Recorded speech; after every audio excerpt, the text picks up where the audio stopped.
सितंबर का पहला, अगस्त सितंबर के टेस्ट का पहला सेशन है ऑनलाइन वालों के लिए, समझे? तो आइए, किस वेद में बलिदान विधि का वर्णन है? किस वेद में बलिदान विधि का वर्णन है? बलिदान समझते हैं वो? अरे, अपने ईश्वर को खुश करने के लिए जो गाय का, भैंसा का, बकरी का बलि दिया जाता है, वही तो बलिदान है। जैसे आप भी बलिदान देते हैं। जैसे देखते होंगे कुछ प्रेमी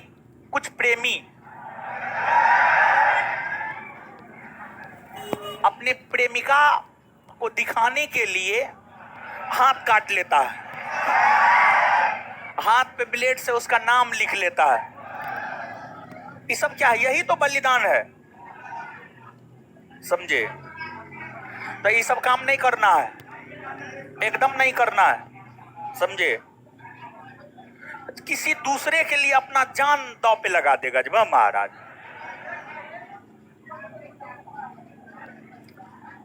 तो बलिदान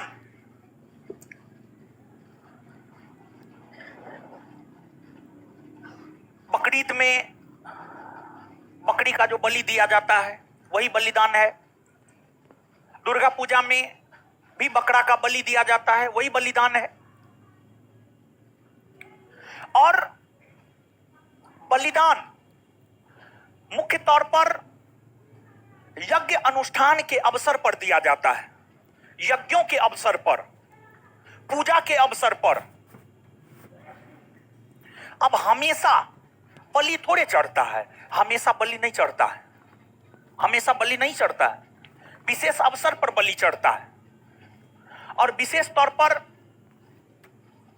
यज्ञ अनुष्ठान के अवसर पर बलि चढ़ता है। और चारों वेदों में यज्ञ संबंधी विधि विधान की जानकारी हमें यजुर्वेद से मिलती है। चारों वेदों में, 4 वेद है, ऋग्वेद, यजुर्वेद, सामवेद, अथर्ववेद। चारों वेदों में यज्ञ संबंधी जानकारी हमें यजुर्वेद से मिलती है। और यजुर्वेद में ही यज्ञों के विधि विधान की चर्चा है और उसी में बलिदान विधि की भी चर्चा है। यजुर्वेद एक ऐसा वेद है जो गद और पद दोनों में है। जो गद और पद, गद मतलब कहानी और पद मतलब कविता। सामान्य तौर पर जो वेद है वह पद में है, वह पद में है। लेकिन यजुर्वेद एक ऐसा वेद है जो गद और पद दोनों में है। और इसी में बलिदान विधि की चर्चा है। यज्ञों के विषय में जानकारी यहीं से प्राप्त होती है, यज्ञों के विधि विधान से संबंधित जानकारी हमें यहीं से प्राप्त होती है। अर्थात इसका सही उत्तर हो जाएगा यजुर्वेद। और चारों वेदों को सम्मिलित रूप से क्या कहा जाता पता है? संहिता। चारों वेदों को संयुक्त रूप से कहा जाता है संहिता। और चारों वेदों में जो सबसे प्राचीन वेद है वह ऋग्वेद है। ऋग्वेद की रचना 1500 ईस्वी पूर्व से 1000 ईस्वी पूर्व के बीच हुआ है। ऋग्वेद के अलावा जो अन्य यजुर्वेद, सामवेद, अथर्ववेद है, इन सभी वेदों की रचना 1000 ईस्वी पूर्व से 600 ईस्वी पूर्व के बीच हुआ है।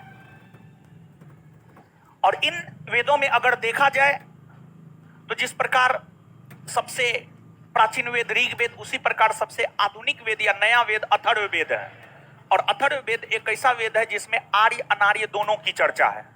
इसी वजह से ये पवित्र वेद के अंतर्गत नहीं आता है। वहीं ऋग्वेद, यजुर्वेद, सामवेद, इसमें सिर्फ और सिर्फ आर्य की चर्चा है। इसी वजह से ये सब पवित्र वेद के अंतर्गत आता है। समझ गए? तो आगे आते हैं।